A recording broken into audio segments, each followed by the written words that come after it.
സരോജം ഭർത്താവിനെ സമീപിച്ചു. ശങ്കറിന് എന്തു പറ്റിയാണാവോ? നമുക്ക് സ്റ്റേഷനിൽ പോയിട്ട് ഒരു പരാതി കൊടുത്താലോ? കറുപ്പുസ്വാമി പത്നിയെ രൂക്ഷമായി നോക്കി. നീ നിന്റെ കാര്യം നോക്കിക്കൊള്ളുക. ഓനില്ലാന്നച്ചേ ഇവിടുത്തെ കാര്യങ്ങൾക്കൊന്നും ഒരു മുടക്കം ഉണ്ടായിട്ടില്ലല്ലോ. അതുകൊണ്ട് ആ ശ്രീകരം ഇല്ലാണ്ടായെന്ന് തന്നെ നിരീച്ചോളാം. ഏതെങ്കിലും ചതുപ്പിൽ ചത്തു പൊന്തും. അതുവരെ കാത്തിരിക്കാം. അല്ലാണ്ട് എന്താ ചെയ്യുക? സരോജം വല്ലാതൊന്നും ഞെട്ടി. മന്ദാകിനി മാസക്കുളി തെറ്റിയിട്ടുണ്ടേ. ആ കുട്ടീൻ്റെ സങ്കടം ഇക്ക കാണാണ്ടിരിക്കാനാവില്ല. സരോജത്തിൻ്റെ മിഴികൾ നനഞ്ഞു.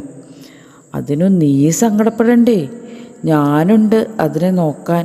ഓളോട് പറഞ്ഞേക്കാം, ഈ ഏട്ടനുണ്ട് അവൾക്ക് തുണാന്ന്. അതുവഴി വന്ന മന്ദാകിനി ഏട്ടൻ്റെ അവസാന വാക്കുകൾ ശ്രവിച്ചു. അവൾക്ക് പൊടുന്നനെ മനം മറിഞ്ഞു വന്നു. തികട്ടി വന്ന ഛർദി അവൾ അമർത്തിപ്പിടിച്ചു. അയാൾ അർത്ഥമാക്കിയതെന്താണ്?